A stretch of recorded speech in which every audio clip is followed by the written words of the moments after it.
बिस्मिल्लाहिर्रहमानिर्रहीम अस्सलाम वालेकुम 9th class. I hope you all are well.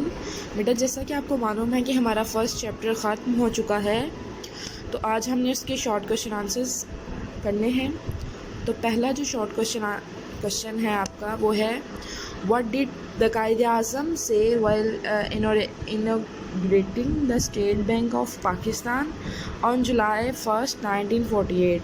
तो Quaid-e-Azam laid the foundation stone of the State Bank of Pakistan on July 1st 1948 while addressing the inauguration ceremony he said। ठीक है, यानी कायद-ए-आज़म ने जब इफ्तिताह किया स्टेट बैंक ऑफ पाकिस्तान का 1 जुलाई 1948 को, तो Quaid-e-Azam said the western economic system has creating इनसॉल्वेबल problems. ठीक है, यानी मगरिब के मौशी निज़ाम ने इंसानियत के लिए नाकाबिले हल मसाइल पैदा किए हैं। He failed to establish justice among the people, और ये लोगों के दरमियान इंसाफ कायम करने में नाकाम रहा है। We must present to the world an economic system based on the correct concept of Islam. ठीक है, तो हमें दुनिया के सामने एक ऐसा मौशी निज़ाम रखना है जो कि इस्लाम के सही तसव्वुर मसावात पर मबनी हो and the principle of social justice, और वो सोशल जस्टिस यानी समाजी इंसाफ के असूलों पर भी बना हो। Is it clear? What is meant bye, बेटा इसकी समझ आ गई आपको कि 1 जुलाई 1948 को इफ्तिताह करते हुए कायद-ए-आज़म ने कहा कि मगरिब के मौशी निज़ाम ने इंसानियत के लिए नाकाबिले हल मसाइल पैदा किए हैं। सो हमें दुनिया के लिए एक ऐसा मौशी निज़ाम बनाना है जो इंसानियत के लिए, जो समाजी इंसाफ, जो इस्लाम के समाजी इंसाफ यानी इक्वालिटी और सोशल जस्टिस पर बना हो। ठीक है, correct concept of Islam. Next है, what is meant by two nation theory, दो कौमी नज़रिए से क्या मुराद है। In the historical context of the subcontinent, ठीक है, बरसगीर के तारीख़ी तनाजुर में the two nation theory means that there are two major nations, Muslim and Hindus.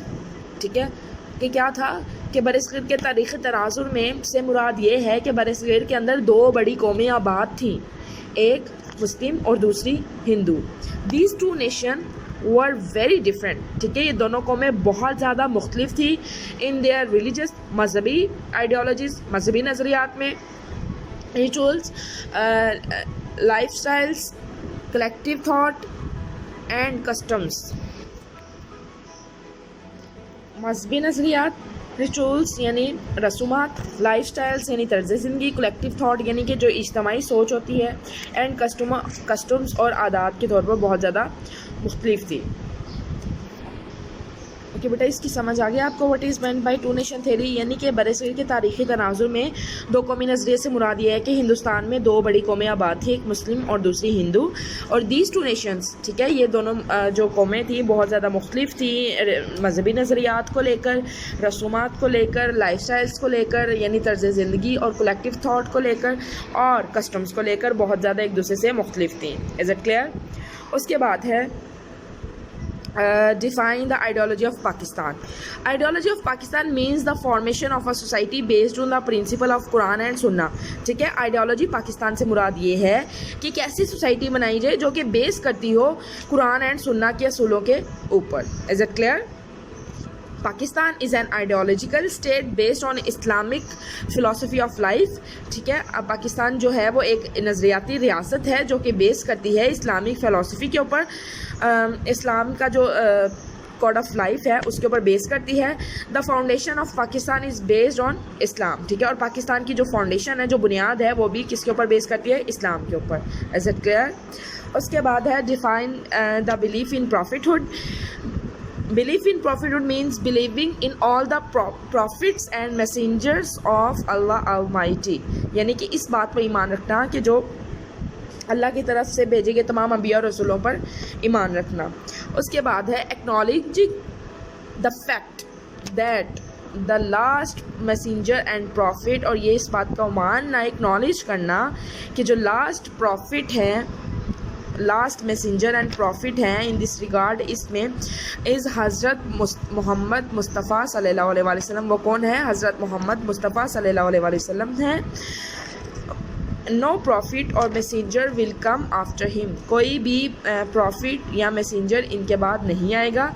Till the day of judgement, यानी क़यामत तक कोई भी नबी और रसूल नहीं आएगा। Is it clear? यानी कि अक़ीदा रिसालत से मुराद ये है कि तमाम अल्लाह के भेजे हुए तमाम प्रॉफिट्स और तमाम मैसेंजर्स पर ईमान रखना और उसके बाद इस बात को मानना कि हज़रत मोहम्मद सल्लल्लाहु अलैहि वसल्लम अल्लाह ताला के आखिरी नबी हैं और उनके बाद क़यामत तक कोई नबी और रसूल नहीं आएगा। ये है belief in prophethood. Is it clear? अब नेक्स्ट है बेटा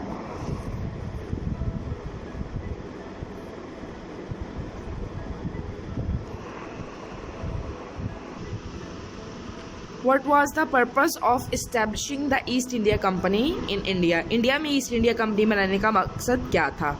The British established the East India Company in 1600। 1600 में उन्होंने क्या किया?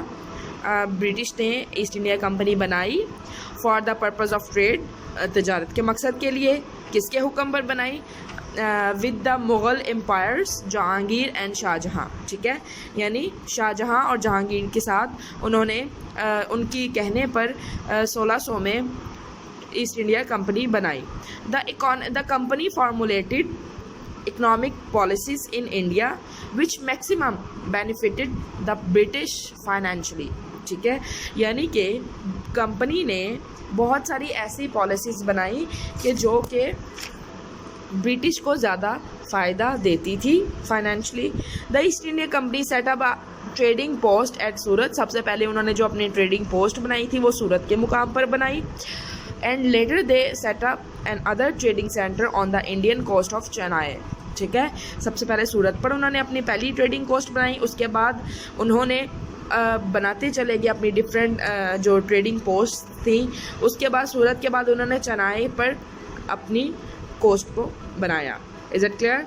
उसके बाद है when and why whom word famous booklet title now and never was released pamphlet. अब इसकी हेडिंग है pamphlet now and never. Chaudhry Rahmat Ali who was studying in England, Chaudhry Rahmat Ali जो कि इंग्लैंड में तालीम हासिल कर रहे थे, ऑन जनवरी 28, 1933 उन्होंने 28 जनवरी 1933 को ही publish the famous four page pamphlet now and never. ठीक है, उन्होंने जो एक पम्फलेट कहते हैं किताबचा, एक किताब होती है बेटा वो ज़्यादा सफ़ात पर होती है और ये जो पम्फलेट होता है ये 5, 6, 7, 10, 4 इतने सफ़ों पर मुश्तमिल होता है। तो इन्होंने एक किताबचा लिखा, एक पम्फलेट लिखा जो कि 4 सफ़ात पर मुश्तमिल था। उसका जो टाइटल था वो नाउ एंड नेवर था। ठीक है, अब या फिर कभी नहीं, which prove to be a strong wall. ठीक है, इसके अंदर उन्होंने कह दिया था कि अगर पाकिस्तान का हसूल हम अभी नहीं कर सकते तो हम कभी भी नहीं कर सकते, इसलिए उन्होंने इसका नाम नाउ एंड नेवर रखा था। उसके बाद which prove to be a strong wall for the Pakistan movement. ठीक है, जो कि पाकिस्तानी मूवमेंट के लिए, तहरीक पाकिस्तान के लिए एक मजबूत दीवार साबित हुई थी। उसके बाद and the Muslims of the subcontinent as well as other nations were acquainted with word of Pakistan. ठीक है, जो कि बाद में बहुत सारी जो ना सिर्फ मुस्लिम बरसगीर के मुसलमान बल्कि दीगर सियासी कायदीन भी लफ्ज़ पाकिस्तान से आशना हुए थे। बेटा ये था आज का topic, short question answers. Take care, अल्लाह हाफिज़।